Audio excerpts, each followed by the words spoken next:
Hello students, today we are going to study geometry, okay? This is the book of Hukum Prasad Dahal and lesson 13.1.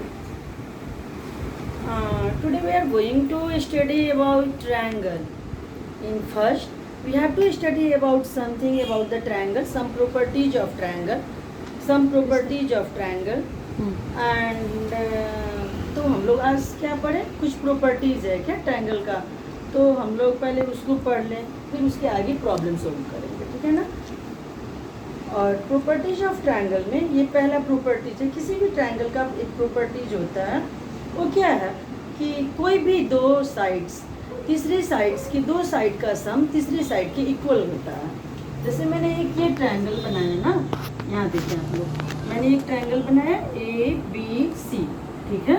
अब ये ABC A plus B, इसका एक properties है, first properties AB plus BC AB plus BC ये बड़ा होगा, किससे होगा, AC से बड़ा होगा, ठीक है ना। AB plus BC is greater than AC। कोई भी दो साइड्स तीसरी साइड से, दो साइड का सम तीसरी साइड से बड़ा होता है। फिर दूसरा, ऐसे ही दूसरा भी देखिए सिमिलर करके आप लोग, जैसे यहाँ पे है BC plus AC is greater than AB, ठीक है ना। ठीक वैसे ही फिर AC plus AB is greater than BC, ठीक है। ये इसका पहला प्रॉपर्टीज है जो हम लोगों को याद रखना होगा। क्या है इसमें, इस प्रॉपर्टीज में AB प्लस BC दोनों का सम बड़ा है, किससे बड़ा है, AC साइड से बड़ा है, ठीक है ना। दूसरा क्या है, BC प्लस AC ये दोनों का सम करने पे, दोनों साइड को जोड़ने पे AB से बड़ा होगा। वैसे ही AC प्लस AB किससे बड़ा होगा, BC से बड़ा होगा। ये कौन सा है प्रॉपर्टीज, हम लोगों ने पहला प्रॉपर्टीज पढ़ा, ठीक है। चलिए अब दूसरी प्रॉपर्टीज की तरफ हम लोग चलते हैं। क्या है ये, हम लोग अभी ट्रायंगल का प्रॉपर्टीज पढ़ रहे हैं, ठीक है। अब दूसरा प्रॉपर्टीज, किसी भी प्रॉब्लम को सॉल्व करने से पहले उसका हम लोग को ऑब्जेक्टिव्स पढ़ना बहुत ही ज़रूरी होता है। चलिए दूसरा क्या है, किसी भी आपको एक एंगल है, जैसे सपोज कीजिए कि मैंने एक ये एंगल बनाया, ठीक है ना, ये ABC है, ठीक है। The angle opposite to the longest side of the triangle is the greatest in the size of the angle opposite for the shortest side in the smallest in the size। यहाँ देखिए ये दो size, किसी भी size का, जो मैंने ये एक साइड बनाया AC का, अब इसका जो अपोजिट साइड होगा ये बड़ा है ना, तो ये जैसे मैं मान लीजिए कि ये थोड़ा देर के लिए 6 सेंटीमीटर है, ठीक है। इसको 4 सेंटीमीटर मैंने सपोज किया, इसको 5 सेंटीमीटर सपोज किया, तो यहाँ पे सबसे बड़ा कौन सा आपको दिख रहा है, 6 सेंटीमीटर। और 6 सेंटीमीटर किसका, AC साइड है ना, तो AC का अपोजिट कौन सा एंगल हो जाएगा, B एंगल हो जाएगा। तो AC तो कौन सा सबसे यहाँ ग्रेटेस्ट एंगल कौन सा हुआ, एंगल B हुआ। ग्रेटेस्ट एंगल कौन सा हुआ, greatest angle equal to angle B, ठीक है ना। अब ऐसे करके ही, जैसे कि सबसे स्मॉलेस्ट इसमें कौन सा हुआ, AB कौन सा हुआ, स्मॉलेस्ट हुआ, ठीक है ना। साइड स्मॉलेस्ट साइड कौन सा हुआ, AB हुआ, तो AB का कौन सा हुआ, 4 सेंटीमीटर, ठीक है ना। अब यहाँ देखिए AB कौन से एंगल को डिनोट करता है, तो एंगल C को डिनोट करता है यहाँ से, ठीक है ना। इसका अपोजिट कौन सा हुआ, एंगल C हुआ। कहने का मतलब इसमें सबसे छोटा एंगल कौन सा हुआ, स्मॉलेस्ट एंगल कौन सा हुआ, एंगल C हुआ। सबसे बड़ा एंगल, यहाँ पे सबसे बड़ा एंगल ग्रेटेस्ट एंगल B हुआ, और सबसे स्मॉलेस्ट एंगल कौन सा हुआ, C हुआ, ठीक है। चलिए अब तीसरे प्रॉपर्टीज की तरफ हम लोग चलते हैं। समझ में आया, एक बार फिर से मैं इसको रिपीट करती हूँ। जैसे एक फॉर एग्जांपल ABC ये एक ट्रायंगल हुआ, किसी भी ट्रायंगल का जो भी साइड सबसे बड़ा होता है, उस साइड का अपोजिट में जो भी एंगल होगा वो एंगल बड़ा एंगल होगा, ठीक है ना। सबसे ग्रेटेस्ट एंगल उसको बोलते हैं। और किसी भी साइड का जो अपोजिट एंगल्स बनते हैं, और वो एंगल अगर छोटा है, अगर वो साइड छोटा है सबसे, तो उसका स्मॉलेस्ट एंगल ओ बनता है। यहाँ पे देखें ए सी सबसे बड़ा है, तो इसके अपोजिट में कौन सा बना, एंगल बी बना। और यहाँ पे ए बी सबसे छोटा है, इसके अपोजिट में कौन सा बना, एंगल सी बना। अगर हम बी सी की भी बात करते हैं तो एंगल ए का क्या हुआ, 5 सेंटीमीटर हुआ। ये मिडिल का हुआ। ग्रेटेस्ट यहाँ कौन सा हुआ, ए सी साइड है ग्रेटेस्ट, तो इसका एंगल बी बनता है। और यहाँ पे ए बी साइड स्मॉलेस्ट है, तो यहाँ पे इसका एंगल सी बनता है। ठीक है ना। ग्रेटेस्ट और स्मॉलेस्ट आपने जान लिया कैसे करके हम लोग ट्रायंगल का निकालते हैं एंगल। चलिए अब तीसरी प्रॉपर्टीज की तरफ हम लोग चलते हैं। तीसरा प्रॉपर्टीज इसका क्या है,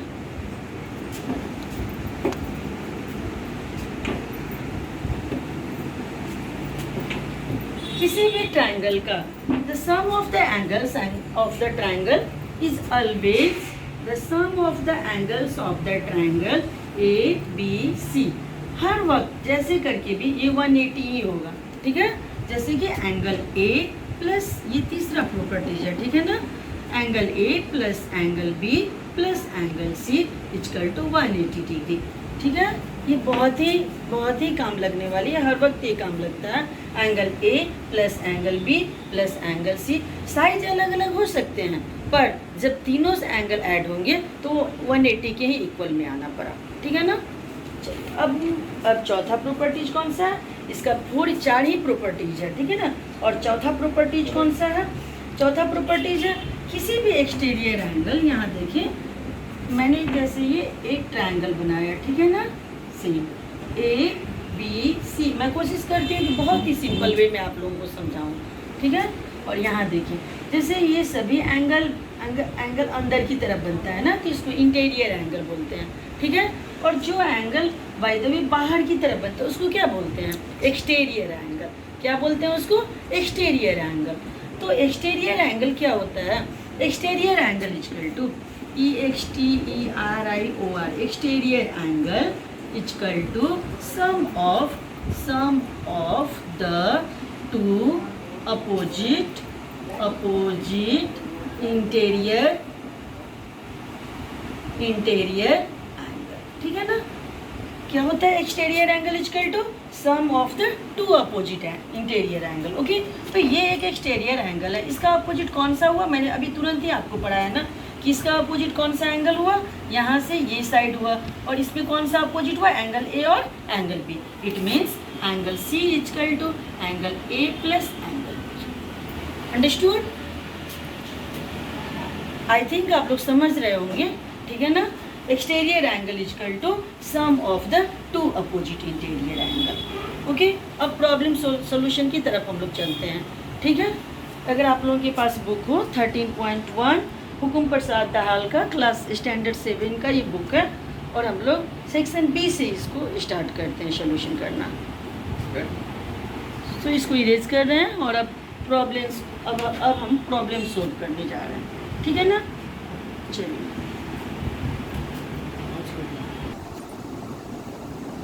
ओके, जस्ट हम अभी तुरंत आप लोगों को मैंने बताया प्रॉपर्टीज। अब हम लोग सोल्यूशन की तरफ चलते हैं। सोल्यूशन देखिए क्या है। पहला क्वेश्चन क्या है हम लोगों का, in a triangle ABC, AB equal to 5.8 centimetre, BC equal to 4.2 centimetre and CA equal to 3.6 centimetre. Name the greatest and the smallest angles of a triangle. ठीक है ना। इसमें क्या बोल रहा है, ये एक ट्रायंगल है ABC जिसमें AB की लंबाई कितनी है, 5.8 सेंटीमीटर। मैंने यहाँ एक ड्रॉ किया छोटा सा, और इसमें भी AB की लंबाई मैंने 5.8 रखी है। ठीक है ना। अब BC कितना है, 4.2 सेंटीमीटर। BC कितना है, 4.2 centimetre and CA equal to 3.6 centimetre. CA equal to 3.6 centimetre. ठीक है ना। Name the greatest and the smallest angles of a triangle. सबसे छोटा और सबसे बड़ा ट्रायंगल का एंगल निकालना है हमें। जो हमने आपको पहला ही पढ़ाया था ना, उसमें क्या पढ़ाया था कि किसी भी सबसे बड़े साइड का जो अपोजिट में एंगल्स बनते हैं वो सबसे बड़ा होता है, और जो सबसे छोटे से उसको सबसे छोटा सा बनता है। जैसे यहाँ 3.6 सबसे छोटा साइड है ना, तो इसके जो अपोजिट में एंगल बनेंगे वो सबसे छोटा बनेगा। ठीक है ना। तो अब यहाँ देखिए AB के अपोजिट में कौन सा एंगल बनता है, एंगल C बनता है। इट मीन्स एंगल C क्या होगा, सबसे बड़ा होगा। ठीक है ना, ग्रेटेस्ट। मैंने सॉल्यूशन लिख रखा है। अब यहाँ greatest angle equal to angle C equal to 5.8 centimetre. Understood?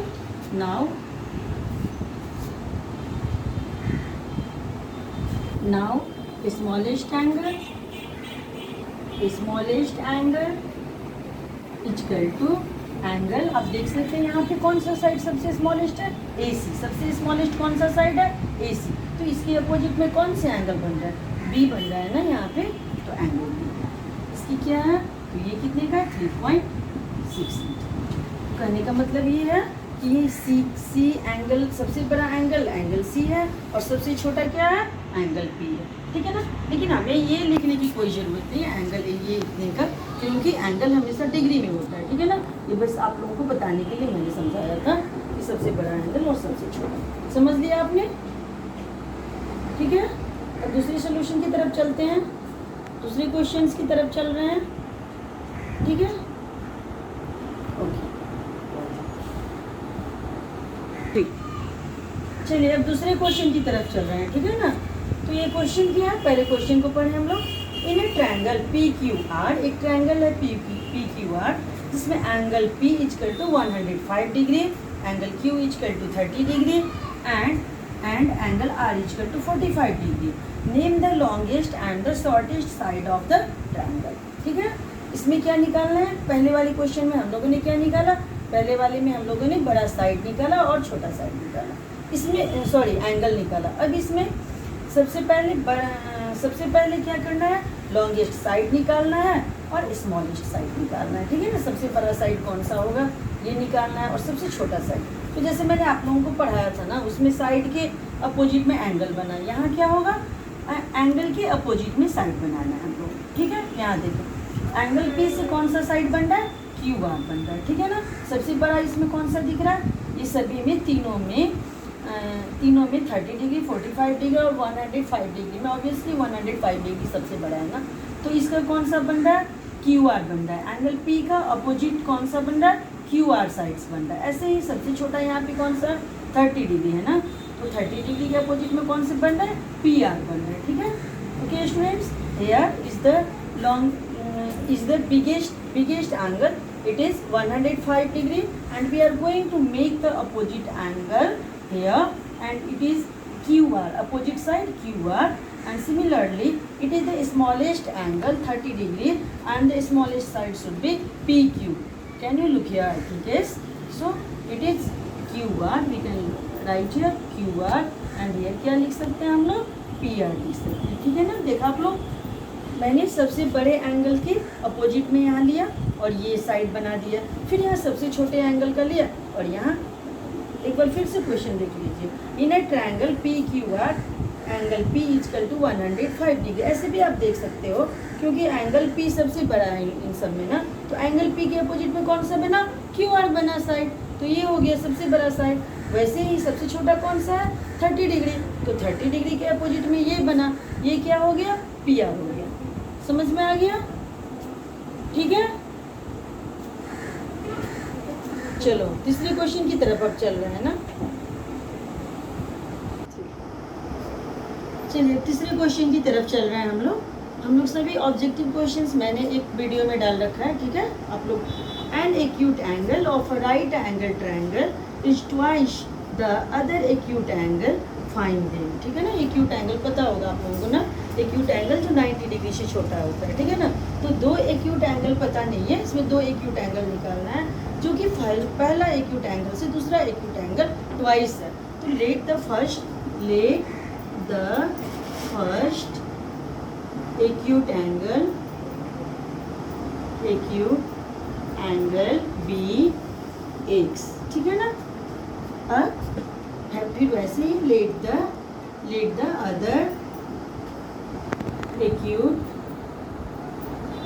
Angle be 2x। Okay, बहुत ही इजी है ना, मैंने एक पढ़ाया है ना, क्योंकि एक एंगल्स ऑफ द ट्रायंगल क्या होता है? 180 डिग्री, और इसमें तीसरा कितना है? राइट एंगल, तो 180 डिग्री। ठीक है ना? अब क्या करेंगे? इसको x plus 2x plus 90 degree equal to 180 degree, क्योंकि हम लोगों को एक्यूट एंगल पता लगाना है.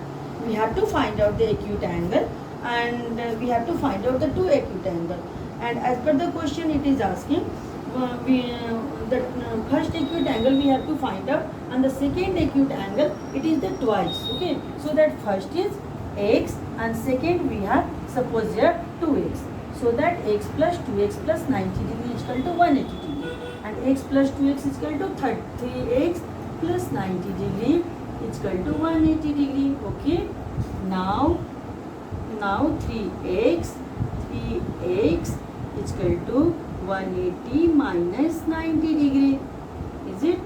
Then x degree 3x degree is equal to 90 degree, x degree is equal to 90 degree by 3, 30 degree. What is the coming the value of x? X is equal to 30 degree. Understood? Now हम लोगों को दो acute angle है ना यहाँ पे, तो दो एक्यूट एंगल है, तो पहला कितना हुआ, एक 30 डिग्री हुआ, और दूसरा एक्यूट एंगल कितने का होता है, पहला x degree equal to 30 degree और 2x equal to 2 into 30 degree equal to 60 degree. चलिए, अब पहला एक्यूट एंगल कितना हुआ 30 डिग्री, दूसरा कितना हुआ 60 डिग्री. ठीक है ना, तो हम अगर 30 डिग्री 60 डिग्री और प्लस 90 डिग्री को ऐड करते तो 180 आ गया ना. ठीक है ना, इसलिए हमारा क्या हुआ, ये प्रॉब्लम सोल्यूशन सही है. तो एक मिनट, चलिए अब लास्ट क्वेश्चन है, ये ऑब्जेक्टिव क्वेश्चन का.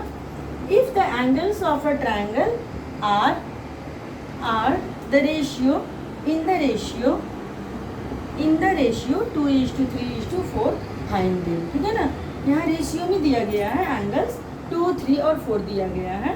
तो पहले तो क्वेश्चन समझ लें अच्छे से. रेशियो 2, 3 और 4 का दिया गया है. आपको पता है ना कि एक ट्रायंगल में कितने एंगल्स होते हैं, 3 एंगल्स होते हैं. ठीक है ना, तो तीनों का रेशियो ऑलरेडी दिया हुआ है 2, 3 और 4. तो ratio of the angles of a triangle 2, 3, 4. Let the variables, क्योंकि इसको सोल्व करने के लिए वेरिएबल चाहिए ही चाहिए. वेरिएबल बी एक्स हम लोगों ने सपोज कर लिया. अब देखिए कितने इजी से बन जाएंगे. 2x plus 3x plus 4x, आपको पता है ना कि 180 डिग्री होता है. तो 2x plus 3x plus 4x equal to 180 degree. ठीक है, being the sum of the angles, ये लिखना जरूरी है, एंगल्स ऑफ ट्रायंगल्स. ठीक है ना, कोई कंफ्यूजन नहीं. अब 3 और 2 कितना होगा, 5 और 4 9. 9x equal to 180 degree and x equal to 180 by 9 degree. 9 2 20 degree and therefore x is equal to 20 degree. Now we have to find out one by one in their ratio. Okay, पहला का क्या है 2x, तो 2 into 20 degree कितना आ गया 40 degree. Next कितना है 3x, तो 3 into 20 डिग्री कितना आ गया 60 डिग्री. ठीक है ना, अब 4x, तो 4 into 20 डिग्री ये कितना आ गया 80 डिग्री. चलिए देखते हैं 180 आ रहा है ना, 40 डिग्री 60 डिग्री और 80 डिग्री को अगर हम ऐड करें तो 180 आए. It means our solution is right. Understood. Bye bye. चलिए, आपको अगर मेरा वीडियो पसंद आया हो तो इसको लाइक सब्सक्राइब करना ना भूलें, और कमेंट बॉक्स में जो भी प्रॉब्लम होगा उसको लिख कर भेजें. जल्द से जल्द मैं सॉल्व करके भेजने की कोशिश करूँगी. Thank you very much. Have a nice day.